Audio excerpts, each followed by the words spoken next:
কপাল শুধু শুধু পড়ে নাই। আমি মাইনা নিতে পারি, আফগানিস্তানের যুদ্ধ মাইনা নিতে পারি, ইরাকের যুদ্ধ মাইনা নিতে পারি, কিন্তু আমার মন ফিলিস্তিনের যুদ্ধ মাইনা নেয় না। কেন জানেন? কেন বলবো? আরে যেখানে খলিল ঘুমায় আছে এটা আমি মাইনা নেই তো নেই কি কইরা। ফিলিস্তিনে তো খলিল ঘুমায় আছে, ইত্তাখাযাল্লাহু ইব্রাহিম খলিলা। আমি তো ওই ওয়াদি খলিল দেখা আসছি। যেখানে খলিল ঘুমায় আছে, খলিল 24 ঘন্টা বোমের আওয়াজ শুনতেছে, আর নবীরা তো কবরে জীবিত, খলিল তো আরো জীবিত। গোলক যদি জীবিত না হয়, নবীরা তো কবরে জীবিত। মুসলমানের কাছে সব আছে এবং অন্যের তুলনায় 1000 গুণ বেশি আছে।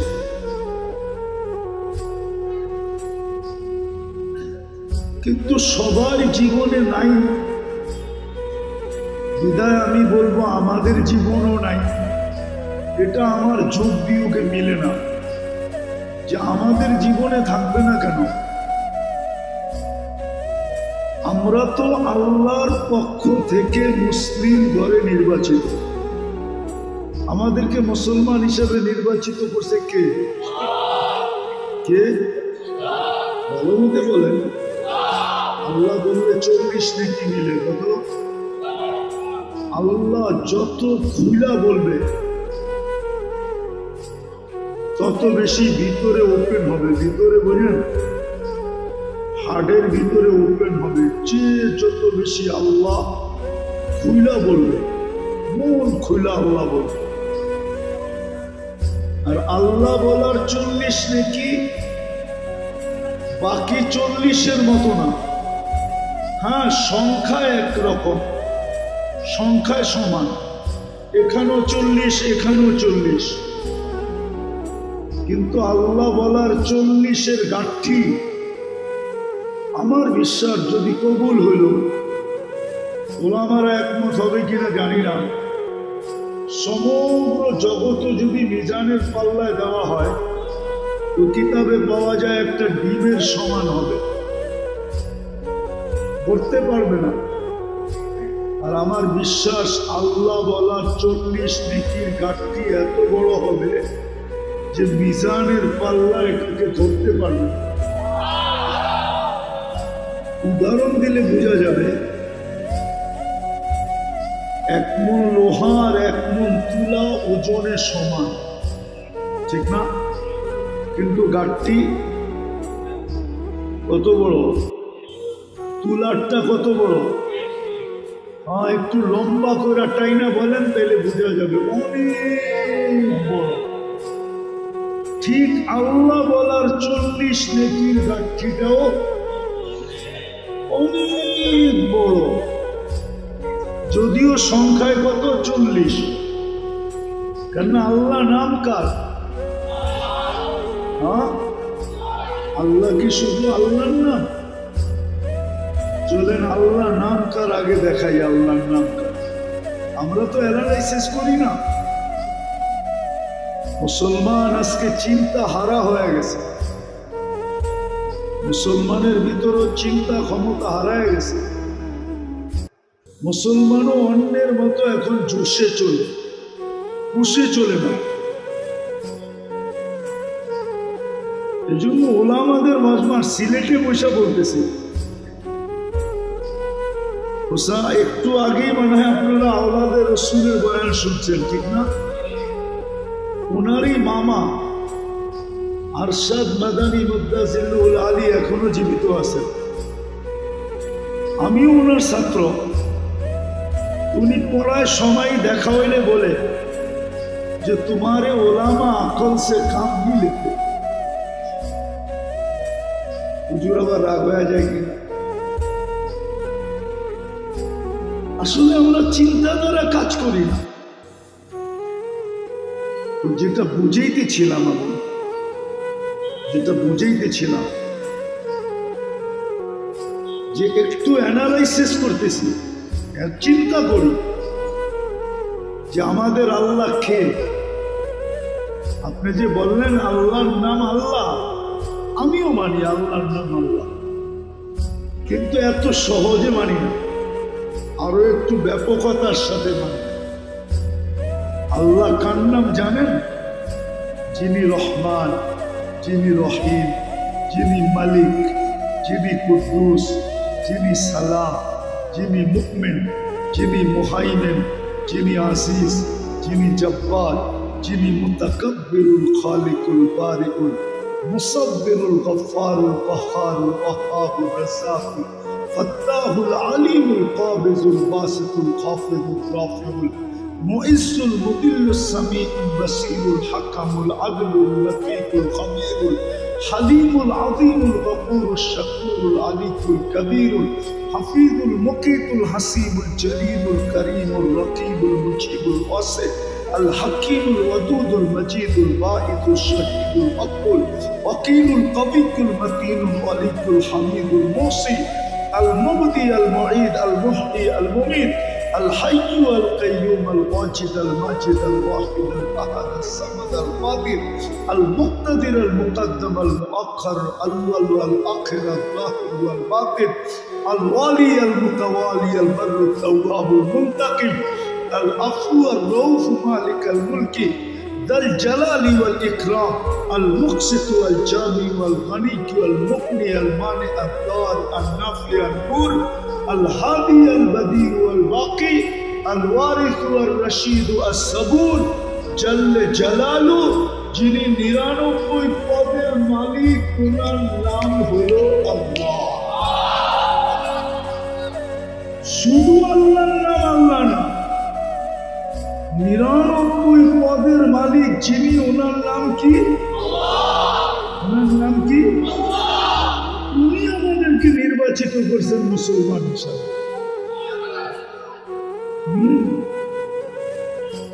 উনি আমাদেরকে নির্বাচিত করছেন, উনি আমাদেরকে নির্বাচিত করছেন মুসলমান হিসাবে। উনি আমাদেরকে নির্বাচিত করছেন উম্মতে মুহাম্মদী হিসাবে। নির্বাচিত করেন না, শুধু নির্বাচিতটাও বাছাই করার পরে নির্বাচিত।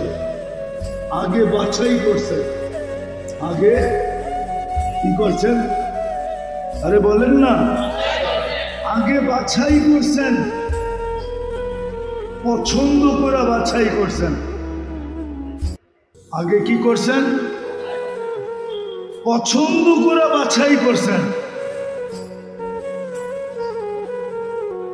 তারপরে মানুষ আগে পছন্দ করে বাছাই করে, পরে পাল্লাতে উঠায়া মাপে, তারপরেই নিজের ব্যাগের ভিতরে রাখে। আল্লাহ প্রথম আমাদেরকে বাছাই করছেন,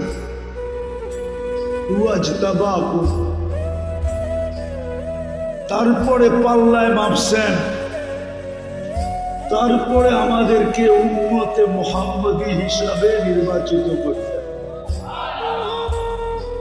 আবার করার পরে আমাদের উপরে আল্লাহ ইস্তিকার লাগায়া দিচ্ছেন, তাজ লাগায়া দিচ্ছেন, তাজ মনোগ্রাম লাগায়া দিচ্ছেন, কুনতুম খায়রা উম্মাহ, কুনতুম খায়রা, কুনতুম খায়রা উম্মাহ।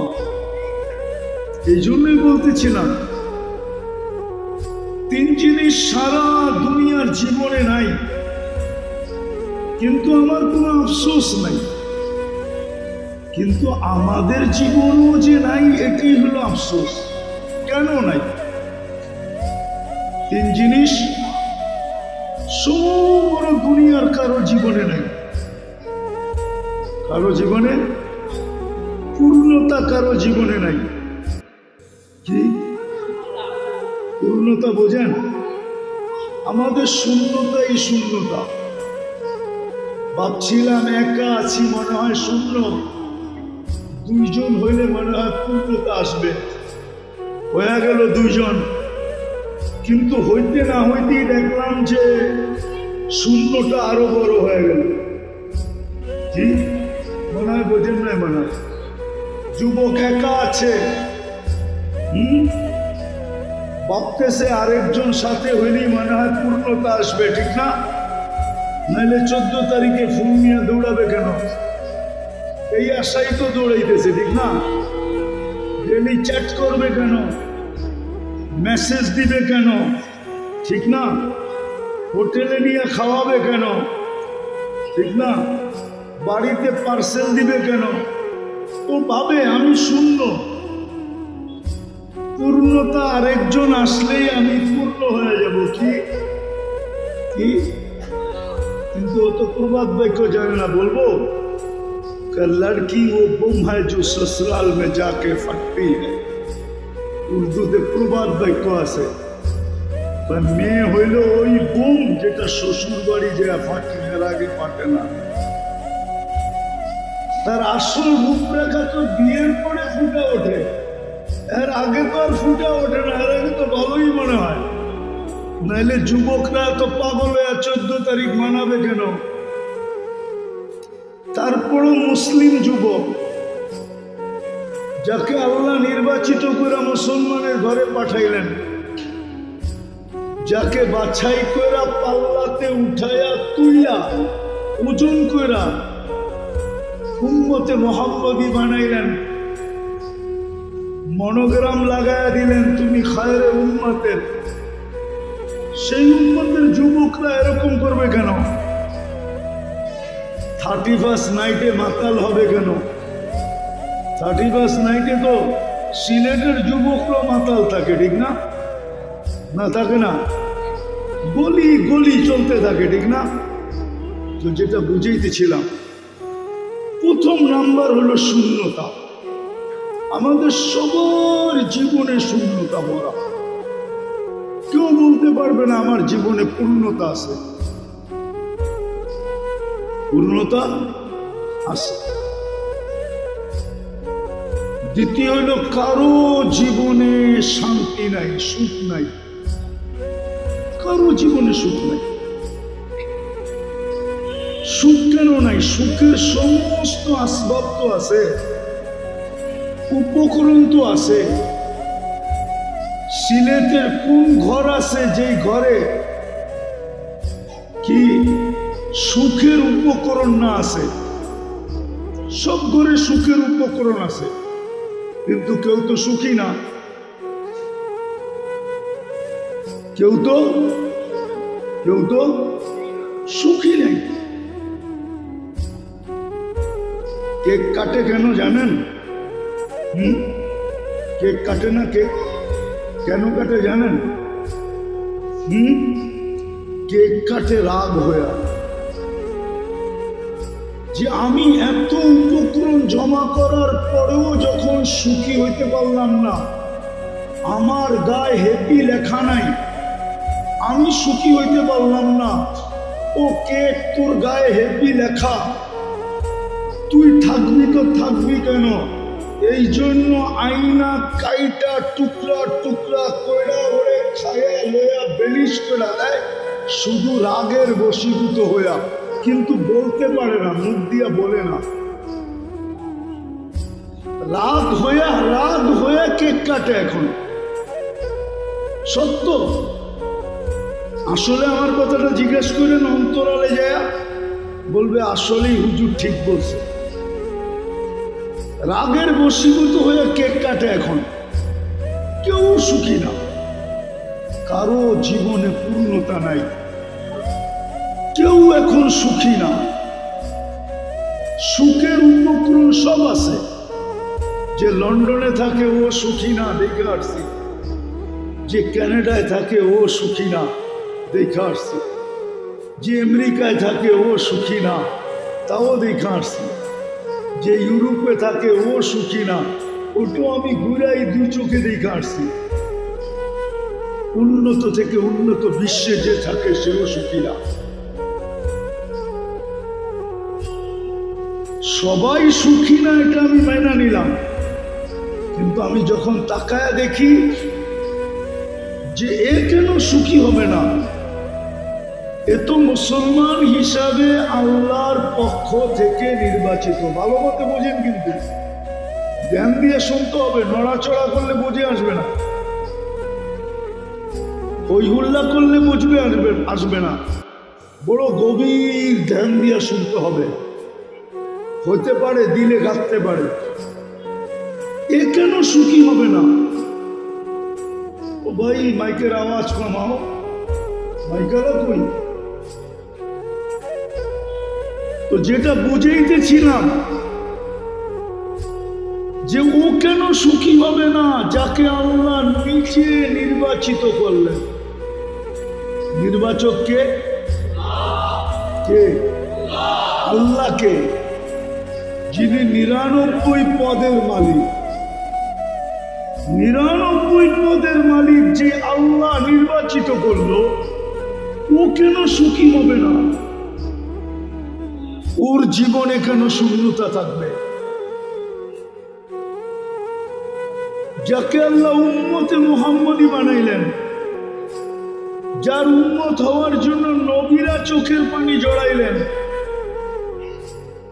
মুসা আলাইহিস সালাম তো ফাতারাদাত তাওরাত, আমি তো বলতেছি না, বদায়ে নেহায়াই তো লেখলেন যে ফাতারাদাত তাওরাত। উনি তাওরাত কিতাবকে সরায়া দিয়া বলতেছে আল্লাহুম্মা জাআলনি মিনহুম।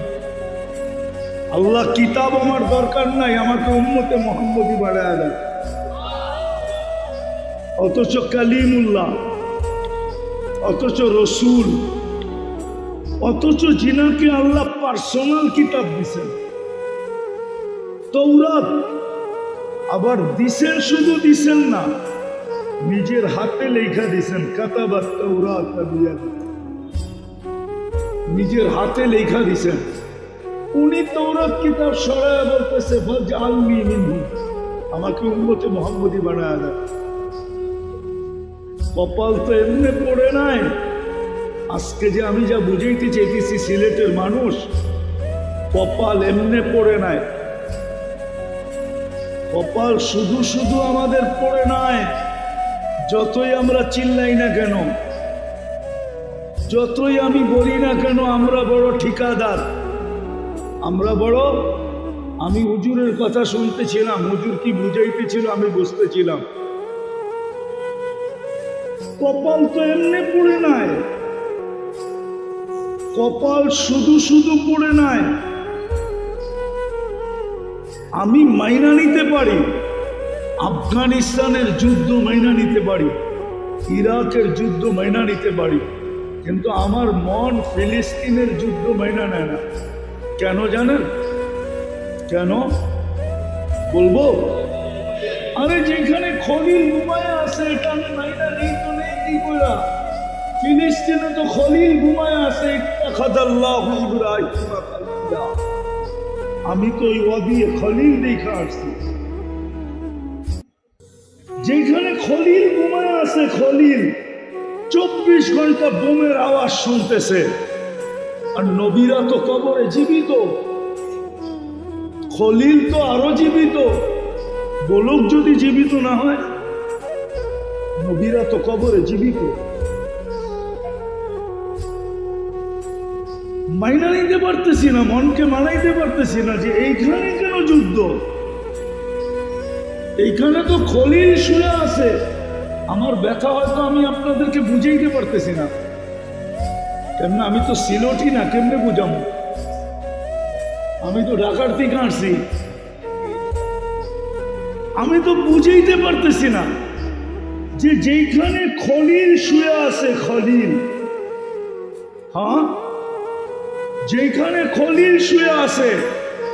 আরেকটা কথা বলি, আরেকটা কথা একটু অন্য অ্যাঙ্গেলে বলি, কেউ আবার অপব্যাখ্যা করেন না, হুজুরদের পায়ে হাত রাখি। আল্লাহ রসুল বলতেছে আনা দোয়া ও সামরাতু আবি ইব্রাহিম, আনা সামরাতু দোয়া ও আবি, আমি আমার আব্বা ইব্রাহিম আলাইহিস সালামের দোয়ার ফল। রব্বানা রব্বানা আসফিহিম রাসূলান মিনহুম, আব্বা দোয়া করছিলেন, আমি চলে আসছি বুঝাইতে যেন চাইতেছিলেন যে আমি তো আসার ছিলাম না, কেন আমি সৃষ্টির সর্দার, আমি জমিনে আসবো তো আসবো কেন, আমি আসছি শুধু আব্বা দোয়া করছেন এই জন্য, আব্বা ডাক দিছেন এই জন্য আসছি। এখন যদি আমি বলি আব্বার ওইখানে তো বোম পড়তেছে, আব্বা তো শুয়ে আছে, কিন্তু হাদিস তো বলে দাজ্জাল তো ওইখানে যা খুশি তা করতেছে, দাজ্জাল বললে তো কম হবে না, ভুল হবে? হুজুররা কি বলে, যদি আমি ইহুদিদেরকে দাজ্জাল বলি ভুল হবে? দাজ্জালের মতোই তো করতেছে, ঠিক না? কিন্তু আল্লাহ তো, রসুল তো বলছেন বাবার ওইখানে বোম ফাটতেছে, কিন্তু দাজ্জাল যখন আসবে মদিনায়, আল্লাহ রসুল বলছেন আল্লাহ বাবে মদিনার থেকেই ওকে বাধা দিবে, বাবে মদিনার থেকে এক কদম ভিতরে ঢুকতে পারবে না, ফেরেশতা ওকে মারতে মারতে সরায়া দিবে। আমি যদি বলি বাবার ওইখানে তো বোম ফাটাইতেছেন, আর ছেলের বাড়ির থেকে দাজ্জালকে ফেরেশতা দিয়ে হটাইতেছেন, এই জন্য আমার মন মানে না, আমার যোগ বিয়োগে আসে না। সব জায়গার যুদ্ধ মানে, কিন্তু ফিলিস্তিনেরটা মানাইতে পারতেছে না, কেন বাবা শুয়ে আছে। অ দিয়ে খালিল, অ দিয়ে মুসা, 70 জন নবীর কবর চিহ্নিত আছে ওখানে। আমি তো 14 বছর আগে ফিলিস্তিন গেছি। 1.25 লক্ষ নবীদের সম্মিলন দুটা হয়েছে, একটা আরশের নিচে আর আরেকটা বাইতুল মুকাদ্দাসে। একটা বন্ধুকে পাঠানেরও নানা জানি কত হাজার কোটি বৎসর আগে হয়েছে। ঈদ আখাযাল্লাহু মিসাকান নাবিয়্যিন। আর আরেকটা সম্মেলন হয়েছে বন্ধুর মেরাজের রাত্রে বাইতুল মুকাদ্দাসে। একটা আরশের নিচে, একটা ফিলিস্তিন বাইতুল মুকাদ্দাসে। ওইখানের যুদ্ধ তো মেনে নিতে পারতেছি না, যে ওইখানে যুদ্ধ একদিন 2 দিন হয়তো, 1 বৎসরের উপরে, 1 বৎসরও না, 1 বৎসর 1 মাস কয়েকদিন, কোন চিহ্ন দেখতেছি না বিজয়ের, কোন লক্ষণ দেখা যাইতেছে না বিজয়ের। কোন লক্ষণ দেখতাম, আমি আপনাদেরকে বুঝাইতে চাইতেছি। দুইটা গত অক্টোবর থেকে নিয়ে এই অক্টোবর পর্যন্ত দুইটা জাতিসংঘের বাৎসরিক সম্মেলন হলো সারা দুনিয়ার প্রধানদেরকে নিয়ে। ওইখানে 60টা মুসলিম দেশও ছিল, আবার 60টা মুসলিম দেশের ভিতর থেকে 4টা মুসলিম দেশ এমন ছিল যাদের টাকার উপরে দুনিয়ার কোনো টাকা নেই। একটা হলো কুয়েত। কেউ আছে এখানে কুয়েতি প্রবাসী? জিগান যদি থাকে তো কয় টাকা বেতন পেত জিজ্ঞেস করেন তো? 1000 না 100? কয় টাকা বেতন পেতেন? 200 টাকা, ঠিক না? 200 টাকা বেতন পেত। জিগান তো 200 টাকায় বাংলাদেশের কয় টাকা হয়?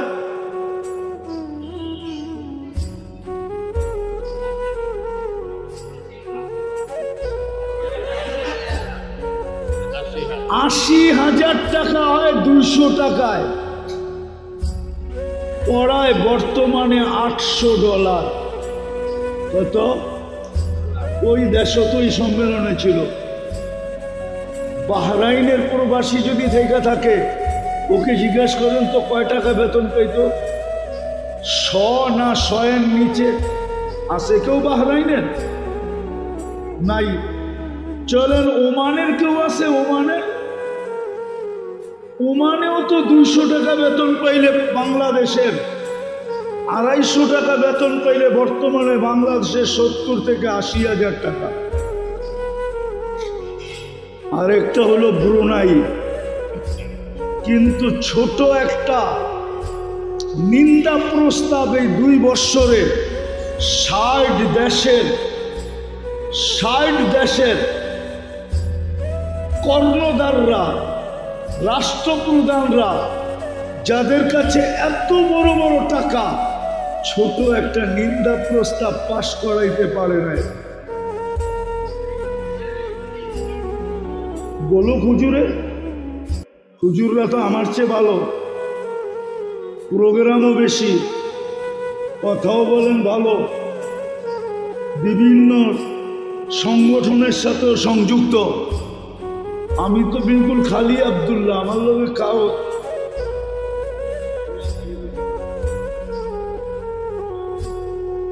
বলো 2 বৎসরে ছোট একটা নিন্দা প্রস্তাব পাশ করাইতে পারে। অথচ সুইস ব্যাংক চলে এদের টাকা দিয়া, সারা দুনিয়ার ব্যাংক চলে এদের টাকা দিয়া, হাই লেভেলের ফ্যাক্টরি গুলা চলে এদের টাকা দিয়া। আমি চিনি জুতার ফ্যাক্টরি ইতালিতে, শুধু এক ফ্যামিলির জন্য জুতা বানায়, আর কারো জন্য এখানে জুতার অর্ডার নেওয়াও অবৈধ। যদি জানতে পারে তাহলে জরিমানা দেওয়া হবে, জরিমানা দিতে হবে। শুধু এক ফ্যামিলির জুতা বানায়। আমি ইংল্যান্ডে চিনি শুধু এক ফ্যামিলির কাপড় ওয়াশ করে, আর কারো কাপড় ওয়াশ করার এখানে অনুমতি নেই। এমনকি ওই দেশের রানীর কাপড়ও ওয়াশ করতে পারবে না। ওয়াশ করলে ডিট শেষ হয়ে যাবে। প্লেনে যায় কাপড়, ওয়াশ হয়ে আবার প্লেনে আসে। হুজুরে হাসে, হুজুরের ফোনটা তো বড়ই দেখা যায়। এখনই নেটে সার্চ দেখ না, এখনই গুগল দিয়া দিবে তথ্য যে এই ফ্যামিলি কোন ফ্যামিলি। আমি চিনি, কিন্তু ছোট একটা প্রস্তাব তো পাশ করাইতে পারলো না যে আমাদের টাকায় তোমাদের ব্যাংক চলে, আমাদের টাকায় তোমাদের বড় বড় ফ্যাক্টরি চলে, আমরা কিনি বিদায় ব্র্যান্ডের জিনিস চলে, মুসলমান কিনে বিদায় ব্র্যান্ডের দোকান চলে, ব্র্যান্ডের কারখানা চলে। রব্বে কাবার কসম, জামিয়া মাহমুদিয়ার পেটে বসা বললাম, মুসলমান যদি আজকে সারা দুনিয়ায় বলে আজকের থেকে আমরা কোনো ব্র্যান্ড কিনবো না, ব্র্যান্ডের জিনিসে হাত দিব না, কালকের থেকে দুনিয়ার সমস্ত ব্র্যান্ডের কারখানায় লাল বাতি জ্বলবে। বিশ্বাস হয় না? ও লন্ডনওয়ালা যুবকরা একটু ভালো মতো নেটে দেখো, তোমরা তো লন্ডনই, ঠিক না? ইংলিশ আমার চেয়ে ভালো বোঝো। সিলেট তো লন্ডন না। আমি একটু আগে বলে আসছি, লন্ডনের নাম সিলেট দিলে ভুল হবে না। হ্যাঁ, লন্ডনওয়ালারও মাইনা নিতে পারে, কেননা সব গলিতেই যখন সিলেটি মাপ, তো আমরা ইংরাজি কয়েক বছরের জন্য অফ রাখলাম, এটা সিলেটি নাম দিয়ে দিই। আমি তো ঘুরে দেখলাম সবই সিলেট। আপনারা তো ভালো বুঝবেন, গুগলে সার্চ দিয়ে দেখো না, এখনই নেটে দেখো। তারপরও তো একটা ছোট নিন্দা প্রস্তাব পাশ করাইতে পারে না। 2 অক্ষরে এতটুক তো দুনিয়া বলতে পারে না ইসরায়েলের সামনে, এতটুক তো বলতে পারে না যে ইসরায়েলের যুদ্ধ করো, কিন্তু ওকে সরি বলা উচিত। এতটুকু তো বলাইতে পারে না। কেন? কপাল পড়লো কেন? এই জন্যই আমার কথা শুরুটা ছিল, সারা দুনিয়ার জীবনে শূন্যতা থাকতো, থাক, আমার কোনো আপত্তি নেই। কিন্তু আপত্তি তো মুসলমানের জীবনে শূন্যতা থাকে কি করে? যে আল্লাহর কুদরতি হাতে মুসলমানের ঘরে নির্বাচিত, যে উম্মতে মুহাম্মাদি, বিশ্লেষণের সময় নেই। যে উম্মতে মুহাম্মাদি, ওর জীবনে শূন্যতা থাকে কি করে? বলুক না, সারা দুনিয়ার শিক্ষিত দুনিয়া আমাকে বলুক না, আজ পর্যন্ত অনেক কলমে লেখছে সাহাবার গায়ে কাপড় ছিল না, পেটে পাথর ছিল, পায়ে জুতা ছিল, মাথা গোছার ঠাই ছিল না, বড় দারিদ্রতার জীবন ছিল। কিন্তু রব্বে কাবার কসম, কেউ লেখা দেখতো, কেউ লেখকের বই কেউ আমাকে আইনা দেখতো যে কেউ লেখছে সাহাবাদের জীবনে শূন্যতা ছিল। এই শব্দটা লেখছে যে ওনাদের জীবনে শূন্যতা ছিল, শূন্যতা। মনে হয় না আজ পর্যন্ত কেউ লেখছে। এই বই খুঁজে আজ পর্যন্ত আমি পাই নাই। আমি দুনিয়ার বড় বড় কুতুবখানা দেখছি,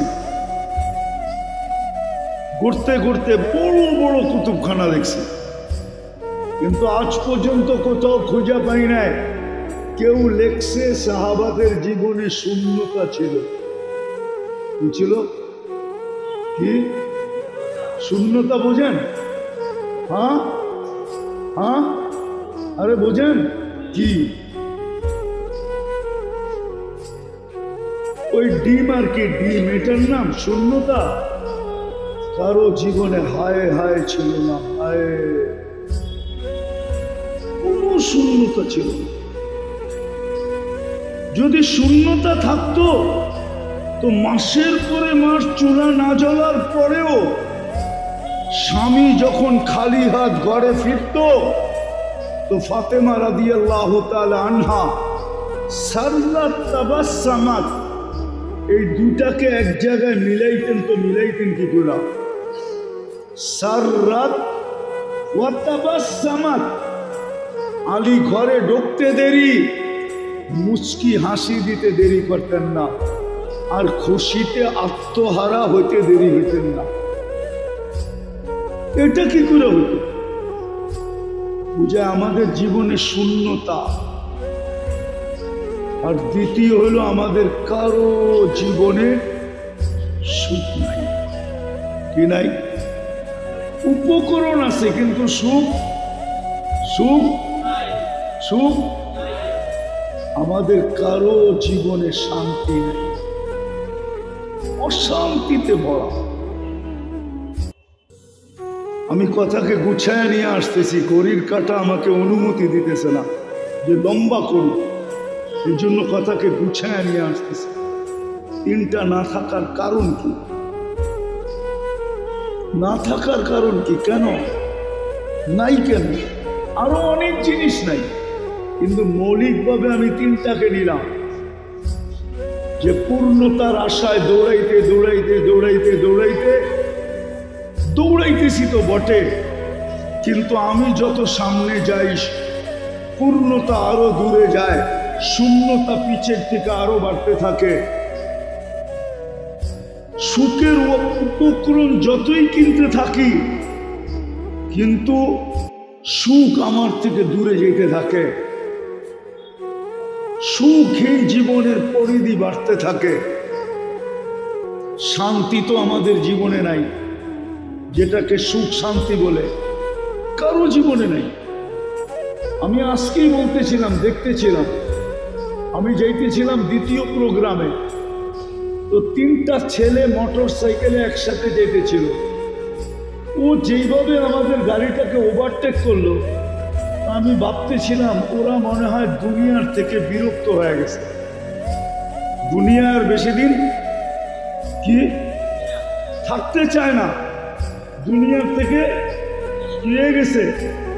জিজ্ঞেস করেন যুবকদেরকে, ওরা যখন মোটর সাইকেলে ওঠে চালানের ভঙ্গি দেখলে মনে হয় যে ও বেশি দিন দুনিয়ায় থাকতে চায় না, দুনিয়ার থেকে বিরক্ত হয়ে গেছে। নাইলে এরকম অস্বাভাবিক কেন চালাবে? কি বলো যুবক? অস্বাভাবিক চালাও না, কেন চালাবে? ও তো সভ্যতার সাথে চালাবে। কিন্তু একা যখন চালায় তখন এইভাবে চালায়, এর চেয়েও অবস্থা খারাপ চালায়। এর চেয়েও অবস্থা খারাপ চালায়, এর চেয়ে যদি পিছনে চার্জার থাকে। মনে হয় বোঝেন না? না, হুজুরে করতে বুঝবো, যারা বুঝেন ওরা বুঝছে। হ্যাঁ, আমি কালকে আসতেছিলাম খুলনার থেকে, তো গত পরশু দিন ড্রাইভার আমাকে বলতেছিল, হুজুর আজকে তো যাইতেছি, সকালে গেছি বিকালে চলে আসছি, রাত্রে প্রোগ্রাম করা বলছে আমি গতকালও আসছিলাম। তো আমাকে জায়গা দেখায় বলতেছে, হুজুর কালকে রাত্রে আমি এখান দিয়ে যাইতেছিলাম, হঠাৎ রক্ত দেখা আমি গাড়ি থামায়া দিছি, কিন্তু নাইমা যখন দেখছি তখন আমি গাড়ি ছুটায় চলে গেছি, ভাগায় চলে গেছি। কেননা একটা ছেলে একটা মেয়ে মোটর সাইকেলে ছিল, কোনো গাড়ি তাদেরকে চাপা দিয়ে চলে গেছে। কিন্তু আমরা দেখি মাওয়াতে ইলিশ খাইতে যায়, আপনারা মনে চিনেন না, ঠিক না? চিনেন মাওয়া? চিনেন না? পদ্মা ব্রিজ, ওইখানে ইলিশ খাইতে যায়, সিলেট থেকেও যায়। আছে আমার লোক একজন বন্ধু নিয়ে সিলেটে থেকে গেছে মাওয়া ইলিশ খাইতে। কি হ্যাঁ, মনে হয় সিলেটে ইলিশ আসে না, ঠিক না? কেননা পাসপোর্ট নিয়ে আসতে হয়, বর্ডারে মনে হয় নিয়ম আছে যে ইলিশ ঢুকবে না, সব ঢুকবে, ঠিক না? হ্যাঁ, নাহলে মাওয়া কেন ইলিশ খেতে যাবে সিলেট থেকে? মাওয়ার ইলিশে এমন কি আছে?